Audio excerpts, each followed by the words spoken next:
சமீப காலமாக சமூக வலைதளங்களிலும் ஊடக உலகிலும் பெரும் சர்ச்சையாக மாறியிருக்கும் வழக்கு ஒன்றாக மாதம்பட்டி ரங்கராஜ் ஜாய் கிறிசல்டா வழக்கு அமைந்துள்ளது. பிரபல சமையல் கலைஞர் மற்றும் இணையத்தில் வைரலான குக்கிங் ஷோக்கள் மூலம் அறிமுகமான மாதம்பட்டி ரங்கராஜ் தன்னை திருமணம் செய்து ஏமாற்றியதாக ஆடை வடிவமைப்பாளர் ஜாய் கிறிசல்டா கொடுத்த புகார் கடந்த சில மாதங்களாக ஊடகங்களில் பெரும் விவாதங்களுக்கு வழிவகுத்தது.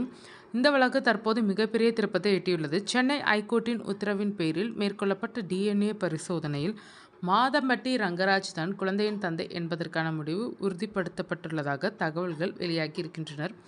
சில மாதங்களுக்கு முன்பு ஜாய் கிறிசல்டா மாதம்பட்டி ரங்கராஜ் தன்னை திருமணம் செய்து ஏமாற்றியுள்ளார் என்று கூறி சென்னை போலீஸ் கமிஷனர் அலுவலகத்தில் புகார் மனு அளித்தார். இதன் பேரில் போலீசார் விசாரணை தொடங்கியது.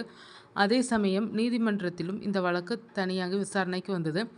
ஜாய் கிறிசல்டா வழக்கு தொடர்ந்த சில வாரங்களுக்கு பிறகு நிறைமாத கர்ப்பிணியாக இருந்து ஆண் குழந்தைக்கு பிறந்து மேலும் வழக்கை பெரும் சர்ச்சையானதாக மாற்றியது. ஜாய் கிறிசல்டா தொடர்ந்து சமூக வலைதளங்களில் தன்னை பற்றி கருத்துக்களை வெளியிடுவது தவறானது எனவும் அவதூறு வீடியோக்களை நீக்க வேண்டும் எனவும் கோரி மாதம்பட்டி ரங்கராஜ் தனி மனு ஒன்றையும் ஐகோர்ட்டில் தாக்கல் செய்தார். ஆனால் இந்த மனுவை விசாரித்த ஐகோர்ட் ஜாய் கிறிசல்டாவுக்கு தடை விதிக்க முடியாது என தெரிவித்து அந்த மனுவை நேரடியாகவே தள்ளுபடி செய்தது. இதுவும் வழக்கில் முதல் பெரிய வெற்றி ஜாய் கிறிசல்டா தரப்புக்கு அமைந்தது. விசாரணையிலேயே மாதம்பட்டி ரங்கராஜ் தரப்பு குழந்தைக்கு நான் தந்தை என்று உறுதி DNA மூலம் தெரிந்தால் குழந்தையின் நலனுக்கான பொறுப்பை வாழ்நாள் முழுவதும் ஏற்க தயார் என நீதிமன்றத்தில் தெரிவித்துள்ளார். இந்த அறிக்கை அப்போது பெரும் கவனத்தை ஈர்த்தது. வழக்கின் தன்மை மற்றும் இரு தரப்பினரிடையே உள்ள வாக்குவாதத்தை கருத்தில் கொண்டு ஹைகோர்ட் மாதம்பட்டி ரங்கராஜுக்கு DNA மரபணு பரிசோதனை செய்ய உத்தரவிட்டது. இதன்படி சென்னை ராஜீவ்காந்தி அரசு மருத்துவமனையில் பரிசோதனை மேற்கொள்ளப்பட்டு அதன் செயல்முறைகளை கண்காணிக்க வழக்கறிஞர் ஆணையர் நியமிக்கப்பட்டார்.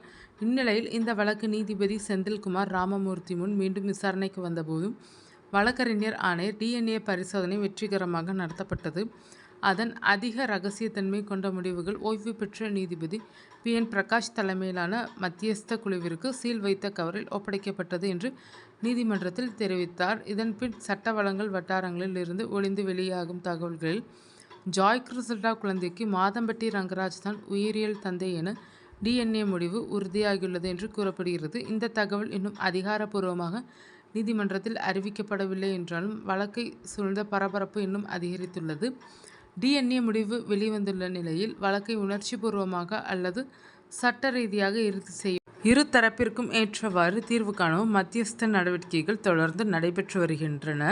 மாதம்பட்டி ரங்கராஜ் ஜாய் கிறிசல்டா இருவரின் தரப்பிலும் இருந்து குழந்தையின் நலன் எதிர்கால பொறுப்புகள் பழிவாங்கும் வகையில் கருத்துக்கள் பரவாததை உறுதி செய்வது குடும்ப மற்றும் தனிப்பட்ட தகவல் பாதுகாப்பு போன்ற அம்சங்கள் குறித்து விரிவான பேச்சுவார்த்தைகள் நடைபெறுவதாக தகவல் தெரிவிக்கின்றனர். இந்நிலையில் புதிய தகவல்களை பெற்ற நீதிபதி செந்தில் குமார் ராமமூர்த்தி வழக்கின் அடுத்த கட்ட விசாரணை ஜூன் 8ஆம் தேதிக்கு ஒத்திவைத்து உத்தரவிட்டுள்ளார்.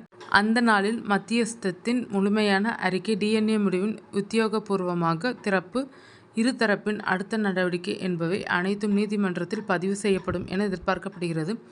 இந்த வழக்கு தற்போது நீண்டு கொண்டே செல்லும் ஒரு பிரபலங்களின் தனிப்பட்ட பிரச்சினை மட்டுமல்ல, சட்ட ரீதியாகவும் சமூக ரீதியாகவும் முக்கியமான வழக்காக மாறியுள்ளது.